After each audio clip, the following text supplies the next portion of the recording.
ധൂപക്കുറ്റിയെ പറ്റി സംബന്ധിച്ച് ഒരു വിശദീകരണം, അതിൻ്റെ അർത്ഥം സംബന്ധിച്ച് കുറച്ചധികം അപകടകരമായിട്ട് എനിക്കത് തോന്നി.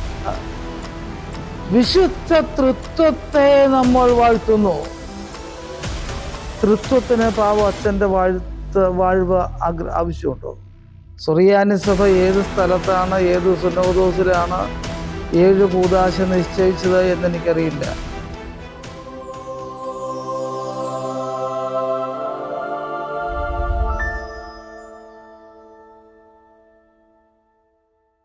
പിതാവിനും പുത്രനും പരിശുദ്ധാത്മാവിനും സ്തുതി. നമ്മുടെ മേൽ തന്റെ കരുണയും മനോഗുണവും നീക്കുണ്ടായിരിക്കട്ടെ. ആമേൻ. ആരാധന സംബന്ധിച്ചുള്ള വ്യാഖ്യാനങ്ങൾ പലപ്പോഴും വളരെ അപകടകരമാവാറുണ്ട്.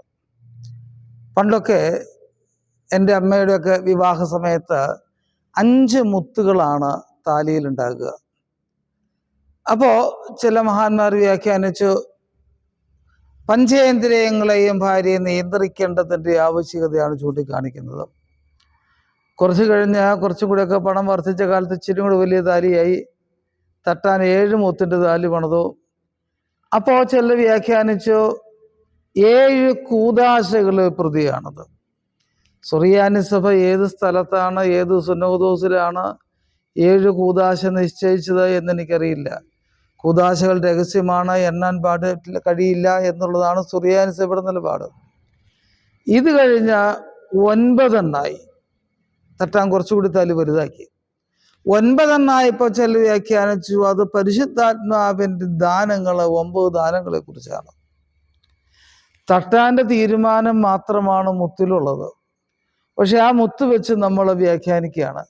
ഇങ്ങനെ യാതൊരു അടിസ്ഥാനവുമില്ലാതെ വ്യാഖ്യാനിച്ച് അപകടമുണ്ടാക്കുന്ന ചില ആളുകളുണ്ട്. ഞാനിപ്പോൾ ഇത് പറഞ്ഞത് ഇന്ന് ഞാൻ വിവാഹത്തിൻ്റെ അർത്ഥവും ദൈവശാസ്ത്രമൊക്കെ പറയാം, ഉദ്ദേശമൊക്കെ പറയാമെന്ന് വിചാരിച്ചിരുന്നത്. അപ്പോഴാണ് കുറച്ച് ദിവസങ്ങളായിട്ട് യൂട്യൂബിലൊരു വീഡിയോ കാണുന്നു. ധൂപക്കുറ്റിയെ പറ്റി സംബന്ധിച്ച് ഒരു വിശദീകരണം, അതിൻ്റെ അർത്ഥം സംബന്ധിച്ച് കുറച്ചധികം അപകടകരമായിട്ട് എനിക്കത് തോന്നി. കാരണം ഞാനത് വിശദീകരിക്കാം. സുറിയാനി സഭയെ സംബന്ധിച്ചിടത്തോളം ധൂപക്കുറ്റി ഇല്ലാത്ത കാര്യങ്ങളില്ല. പ്രാർത്ഥനയ്ക്ക് വേണം, വിശുദ്ധ കുർബാനയ്ക്ക് വേണം, കൂദാശകൾക്ക് വേണം, എല്ലാത്തിനും ധൂപക്കുറ്റി ഉപയോഗിക്കും നമ്മൾ. കുർബാനയ്ക്കാണെങ്കിൽ ധൂപക്കുറ്റി വാഴ്ത്തുകയും ചെയ്യുന്നുണ്ട്. ഈ ധൂപക്കുറ്റി സംബന്ധിച്ച് പറഞ്ഞു വരുമ്പോൾ ഇപ്പോൾ കേൾക്കാറുള്ള, ഞാൻ ഇംഗ്ലീഷിൽ യൂട്യൂബിൽ കണ്ടൊരു വീഡിയോയെ കുറിച്ചാണ് ഈ പറയുന്നത്. അതിൽ പറഞ്ഞു വരുന്നത് ധൂപക്കുറ്റിയുടെ 4 ചങ്ങലകൾ വിശുദ്ധ തൃത്വത്തെ കുറിക്കുന്നു, 12 മണികൾ ശ്ലീഹന്മാരെ കുറിക്കുന്നു,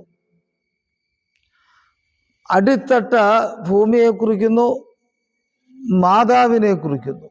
ഇങ്ങനെയൊക്കെയാണ് വിശദീകരിച്ചു പോകുന്നത്. ഒരുപക്ഷെ നിങ്ങൾ ആരെങ്കിലുമൊക്കെ ഇതിനു മുമ്പ് കേട്ടിട്ടൊക്കെ ഉണ്ടാകും. ഞാൻ ഇപ്പം യൂട്യൂബിൽ കണ്ടതങ്ങ് പറയുന്നതേ ഉള്ളൂ. വളരെ അപകടകരമായൊരു വ്യാഖ്യാനമാണ്.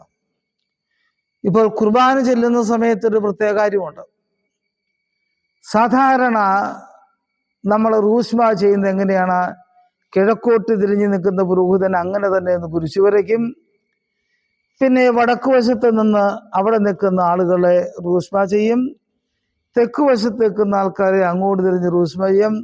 അവസാനം ജനത്തിൻ്റെ നേരെ തിരിഞ്ഞ്. ഇത് കൃത്യമാണത്. ഇതിൽ മാറ്റം വരുത്തുന്നത് എപ്പോഴാണെന്നറിയാമോ? വടക്കു വശത്ത് നമ്മളെക്കാൾ പ്രായമുള്ള, സീനിയോറിറ്റിയുള്ള, ഉയർന്ന സ്ഥാനിയായ ഒരാൾ നിൽക്കുന്നുണ്ടെങ്കിൽ നമ്മൾ അങ്ങോട്ട് റൂഷ്മ ചെയ്യില്ല. പകരം പുരോഹിതൻ എന്ത് ചെയ്യും? സ്വയമായിട്ട് കുരിശു വരയ്ക്കും. അച്ഛനാണ് കുർബാന ചെല്ലുന്നത്, ഒരു കോർപ്പിസ്കോപ്പായാണ്, മേൽപ്പട്ടക്കാരനാണ് നിൽക്കുന്നതെങ്കിൽ അച്ഛൻ അദ്ദേഹത്തിൻ്റെ നേരെ തിരിഞ്ഞ് റൂഷ്മ ചെയ്യില്ല, കുരിശു വരയ്ക്കും. അത് കൃത്യമായിട്ട് നമ്മുടെ പുരോഹിതന്മാർ പാലിച്ചു വരുന്ന ഒരു നിയമമാണ്. ഇനി കാരണം എന്താ? അദ്ദേഹം നമ്മളെക്കാൾ ഉയർന്നയാളാണ്. അദ്ദേഹത്തെ നമ്മൾ റൂഷ്മ ചെയ്യേണ്ടതാൽ അദ്ദേഹത്തിൻ്റെ അനുഗ്രഹം നമുക്കാണ് ആവശ്യം. ഇനി ധൂപക്കുറ്റി വഴിയിലേക്ക് വരിക.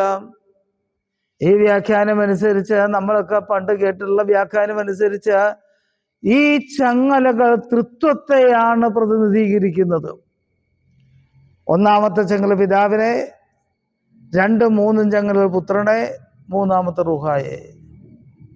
അപ്പോ നമ്മൾ ധൂപക്കുറ്റി വാഴ്ത്തുമ്പോൾ എന്താ ചെയ്യുക? വിശുദ്ധ തൃത്വത്തെ നമ്മൾ വാഴ്ത്തുന്നു. തൃത്വത്തിന് പാവം അച്ഛൻ്റെ വാഴ്വ് ആവശ്യമുണ്ടോ? തൊട്ടടുത്ത് നിൽക്കുന്ന ഒരു കോർപ്പിസ്കോപ്പ, ഒരുപക്ഷെ അവർ ഒരുമിച്ച് പഠിച്ചതായിരിക്കും, ചിലപ്പോൾ ജൂനിയറായിട്ട് പഠിച്ചതായിരിക്കും, അദ്ദേഹം കോർപ്പിസ്കോപ്പയായി. ആ കോർപ്പിസ്കോപ്പയെ പോലും വാഴ്ത്താൻ പാടില്ലെങ്കിൽ എന്ത് ധൈര്യത്തിലാണ് ത്രിയേക ദൈവത്തെ നമ്മൾ വാഴ്ത്തുന്നത്? അതിനേക്കാളും വലിയൊരു അപകടം സംഭവിക്കാനുണ്ടോ? ദൈവത്തെ ഞാൻ വാഴ്ത്തുന്നു, ബ്ലസ് ചെയ്യുന്നു എന്ന് പറയുന്നത്. ഇനി വേറൊരു വ്യാഖ്യാനം, 12 മണികൾ 12 ശ്ലീഹന്മാരാണ്, 72 ചങ്ങല കണ്ണികൾ 72 അറിയിപ്പുകാരാണ്, അടിത്തട്ട് മാതാവാണ്. ഞാൻ വിചാരിച്ചാൽ മാതാവിനെ വാഴ്ത്താൻ പറ്റില്ല, മാതാവിന് എൻ്റെ വാഴ്വൊന്നും ആവശ്യമില്ല. 72 അറിയിപ്പുകാർക്ക്, 12 അപ്പോസ്തലന്മാർക്ക് വാഴ്ത്താൻ മാത്രം ഞാൻ ആളായിട്ടില്ല. ഇങ്ങനെയൊക്കെ വ്യാഖ്യാനിച്ച് വെച്ചാൽ നമ്മൾ എങ്ങനെയാണ് ധൂപക്കുറ്റി വാഴ്ത്തുക? എത്ര അപകടകരമായ കാര്യങ്ങളാണ് പറയുന്നതെന്ന് നോക്കുക. പിന്നെ ഇതിൻ്റെ ഒരു കാര്യം, 72 കണ്ണുകൾ എന്ന് പറയുന്നത് ഞാൻ പല ധൂപക്കുറ്റികളും എണ്ണി നോക്കി. സെമിനാരിയിൽ പഠിക്കുന്ന ഷമ്മാശന്മാരെ കൊണ്ട് എണ്ണിച്ച് നോക്കി, 72 എണ്ണം കിട്ടുന്നില്ല, 72 എണ്ണം വരുന്നില്ല. അങ്ങനെ ഒരു കണക്കില്ല. ഇത് എണ്ണി നോക്കാണ്ട് ആരോ സ്വയമായി ഉണ്ടാക്കിയ വ്യാഖ്യാനമാണെന്നാണ് എനിക്ക് തോന്നുന്നത്. അറിയിപ്പുകാരെയോ ശ്രീഹന്മാരെയോ മാതാവിനെയോ ബ്ലസ് ചെയ്യാൻ മാത്രം ഞാൻ ആയിട്ടില്ല. പിന്നെ എന്താണ് ഇതൊക്കെ? ഈ 4 ചങ്ങലകൾ എന്ന് പറയുന്നത് 4 ഭാഗങ്ങളിലുമുള്ള അനന്തമായ തലമുറകളെ കുറിച്ചാണ്. എത്ര തലമുറ ലോകത്തിന്റെ നാനാഭാഗങ്ങളിൽ ഇന്ന് വരെ ആയിട്ടുണ്ടെന്ന് ചോദിച്ചാൽ പറയാൻ നമുക്കൊന്നും ഇത്ര അറിയില്ല. അനന്തമായ തലമുറകളുണ്ട്. ഈ തലമുറകളെയാണ് നമ്മൾ അനുഗ്രഹിക്കുന്നത്. എങ്ങനെ? പിതാവിൻ്റെയും പുത്രൻ്റെയും പരിശുദ്ധ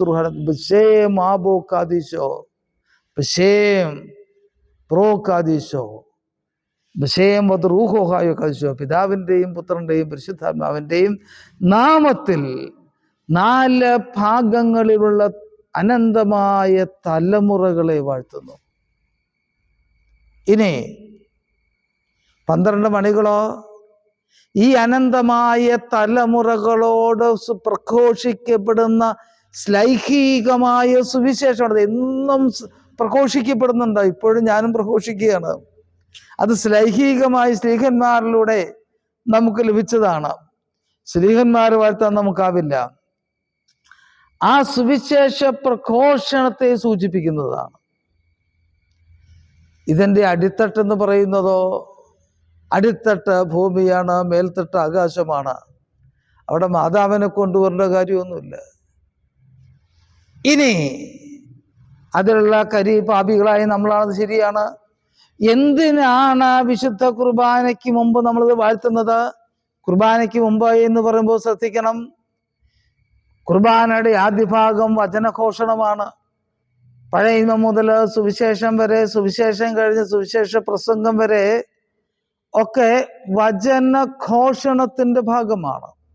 അത് കഴിഞ്ഞു ആളുകൾ ആ സുവിശേഷം കേട്ട് മാനസാന്തരപ്പെട്ട ആളുകൾക്ക് വേണ്ടി എങ്കിലോ പുണ്യമുണ്ടാക്കുന്നതിനും പരിഹാരം ഉണ്ടാക്കുന്ന പ്രാർത്ഥന ചൊല്ലി കുർബാനയിൽ പ്രസംഗം അത്യാവശ്യമാണ് കേട്ടോ.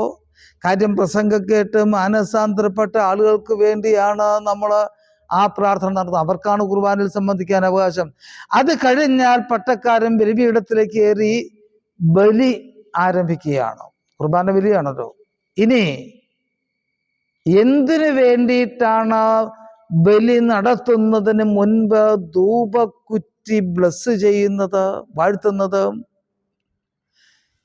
ഇനി നടക്കാൻ പോകുന്നത് പുത്രന്റെ ബലിയാണ്. ആ ബലി എവിടെ നടക്കണം? ആ ബലി നടക്കേണ്ടത് വിശുദ്ധ സ്ഥലത്താണ്. ആ ബലിയിൽ പങ്കെടുക്കേണ്ടത് വിശുദ്ധിയുള്ളവരാണ്, വിശുദ്ധിയോടുകൂടിയാണ്, ശുദ്ധിയോടുകൂടിയാണ്. അപ്പോ ഈ കരി അത് പാപികളായി നമ്മളെ സൂചിപ്പിക്കുന്നതാണ്. ഈ ചങ്ങലക്കണ്ണികൾ അനന്തമായ തലമുറകളെ സൂചിപ്പിക്കുന്നതാണ്. ആകാശവും ഭൂമിയും മേൽത്തട്ടും അടുത്തട്ടും കാണിച്ചു. ഇതെല്ലാം കൂടി ചേർന്നാൽ ലോകം പൂർണ്ണമായിട്ടായിക്കഴിഞ്ഞു.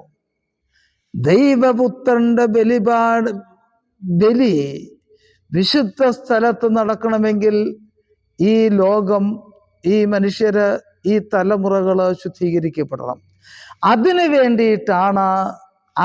വേണ്ടി തന്നെയാണ് വിശുദ്ധ കുർബാനയ്ക്ക് മുമ്പ് ബലിപീഠത്തിലേക്ക് പ്രവേശിച്ച് ബലി ആരംഭിക്കുന്നതിന് മുൻപ് പുരോഹിതൻ ധൂപക്കുറ്റി. ലോകം വാഴ്ത്തപ്പെടുകയാണ്, ലോകം ബ്ലസ് ചെയ്യപ്പെടുകയാണ്, ലോകം ശുദ്ധീകരിക്കപ്പെടുകയാണ്.